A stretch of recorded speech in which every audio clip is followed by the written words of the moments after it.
Hi everyone, Velvet here, and I have some stories for you today. But before we get started, could you please do me a huge favor and like, comment, and subscribe? It'll really help the channel out. Now let's get to it. Our first one comes from Pitiful Tale 9918. Am I the beehole for accidentally letting my sister's friend think I have a crunchy vegan baby? To preference, I do not have a crunchy vegan baby, and I think it's mostly a misunderstanding. My daughter is 6 months old and breastfed. I'm a vegan, my husband isn't, and our toddler is a vegan slash veganish. He doesn't like animal dairy, but will ravish eggs. We don't cook meat in the home. Although my husband eats out of the home and our toddler isn't a fan. Before anyone jumps on my tuchus, he has been introduced to it because his dad eats it. He just prefers fries. Anyway, I took my daughter to my parents' house about a week ago.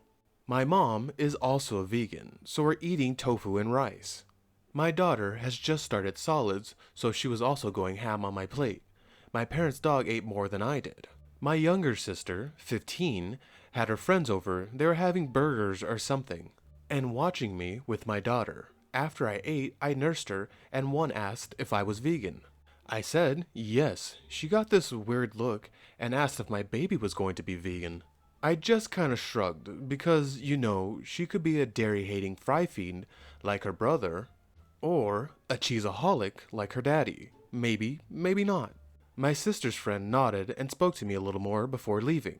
I thought it was a little odd, but shrugged it off. Teens are weird creatures sometimes. Anyway, unbeknownst to me, the teen had decided I was a crazy vegan crunchy mom. There's a few TikTokers who are apparently stupid about their kids' safety, and happen to be breastfeeding vegans like yours truly. I thought all was well. My sister sent me a link on the importance of a balanced diet for kids, among a few other bits, and eventually I called her. I was like, what the hell? And she started going on about how I was a bad mom. I told her to watch her mouth, and she blew up and said I was the one with the crunchy vegan baby. So, turns out, her friends are all convinced my children are terribly abused by my veganism. And because she never saw my toddler eat meat, it was clearly true. I told her to calm the F down and explain my parenting, yada yada. She then got mad because all her friends think I'm a terrible mom. And I should have been clearer and not just shrugged off her friend's question. Because I should have known that they would have assumed what I meant. I think she's being dramatic. They were worried, wires got crossed. All is well.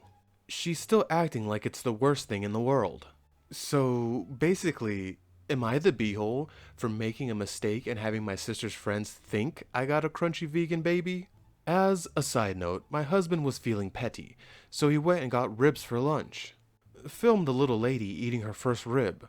I can now firmly say she will not be vegan, vegetarian, or anything of the sort. Happier than a kid on Christmas. No, it doesn't sound like you're the beehole, because you're not forcing your veganism on your kids. Which is usually what people think when they think of vegans. They always jump to the worst possible conclusion. And I'm not gonna lie, I'm guilty of that sometimes as soon as I hear someone's a vegan. Yeah, I'd agree with you. This one sounds like a misunderstanding. I think this is just one of those ones where time will just make this all go away, you know? And also, I'm jealous of your daughter. Man, I would love to try ribs again for the first time. That's one of my favorite things to eat at a barbecue is ribs. Our next story comes from Usual Antelope 7315.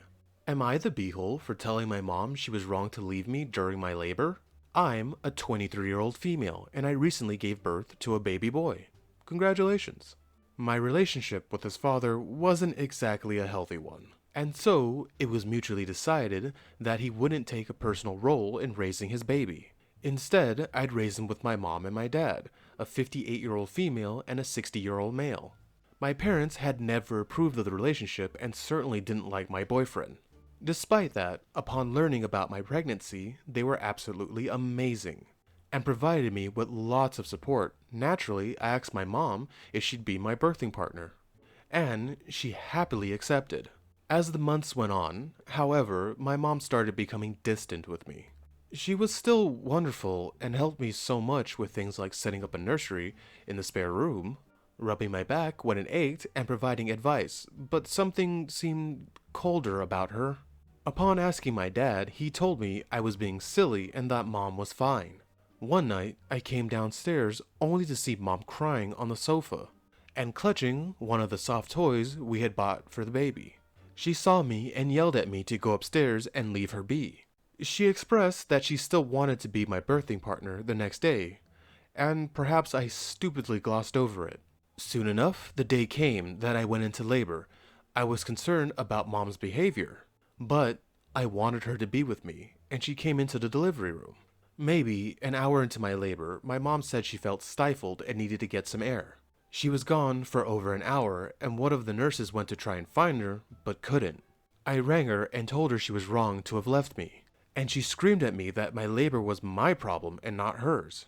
I hung up and basically spent the rest of my labor in tears. My dad came as fast as he could from work and was furious at my mom. Some extended family members are now saying I was cruel to my mom for expecting her to be there the whole birth, and they agreed with her that I shouldn't expect her to fix my problem. I didn't agree, but now I'm feeling guilty. Did I expect too much of my mom? Hi OP, you are not the beehole. This one's weird. Why are your extended family members saying that you're being cruel to your mom? She signed up for this job. You asked her and she said yes.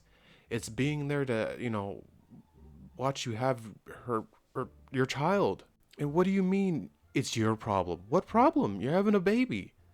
There's no problem to fix. She just has to stand there and give you support. It's so weird. I'm gonna go look at the comments because I don't know what to say what's going on with your mom. Maybe somebody in the comments will know what's going on with her. Okay, looking in the comments, we got one saying maybe she's also sad and a bit angry or resentful that she's going to spend her golden years raising your baby instead of enjoying her retirement and freedom. Maybe that's it, because she's saying that your pregnancy is your problem and not hers. I don't have much for you on this one. This one's over my pay grade. Good luck, OP. And our final story comes from NoButton8920. Am I the beehole for either letting my mom be homeless or offering her a plane ticket to our home country? I, a 29-year-old female, am originally from a North African country, but currently live in the UK. When I was 5, my dad divorced my mom and vanished. 2 years later, she met a guy online, married him, and moved to France. She lied to him and said she was never married and had no kids. So, I was forced to pretend that she was not my mother when they visited every other year. I was left with my grandma, and she did her best to raise me. But she was pretty old by then, so I ended up being the caretaker when I got a bit older. Nevertheless, I knew my best bet was to study hard, so I did so. I went to a top engineering school, then started working for a multinational. Then, I was promoted and moved to the French branch. By then, my grandma has passed away. My mom already had been pretty much no contact with me, and her kids thought of me as the orphan that their grandma used to raise. So, I didn't even tell her that I moved to France. 2 years ago, I moved to a new company in the UK, and I make a pretty good living, and with no one to support, I'm pretty financially secure. Then my mom reached out to me. Apparently, her husband divorced her. Her kids can't help her. I don't know why. She mentioned some financial reasons. So, she got my number from a cousin I'm in contact with and wants me to move her in with me? I told her that will not be happening. The only help I'll be offering is a plane ticket back to our home country, and then she can do whatever she wants. But as far as I'm concerned, I don't owe her anything. Most of my family are on her side, mainly because of religious and cultural reasons. But I wanted to make sure that I wasn't letting my resentment cloud my judgment. Hi, OP. I don't think you're letting anything cloud your judgment. She made it perfectly clear that she's not your family. Remember when you had to lie and say she wasn't your mother when she came to visit? Far as I'm concerned, that woman isn't your mother, she's not your family, and she ain't your blood. So what I see here is that you're essentially a pretty good person offering a complete stranger a plane ticket back to, where they came from. And you're perfectly fine to not want a stranger to come live in your house with you for the rest of their lives. So I'd say as far as you're concerned, that's not your mother, that's not your circus, not your problem. So yeah, keep doing what you're doing. Sounds like you're having a great life. Thank you everyone who made it to the end of the video with me. Can you please do what I said in the beginning and like, comment, and subscribe? It will really help the channel out. Velvet out.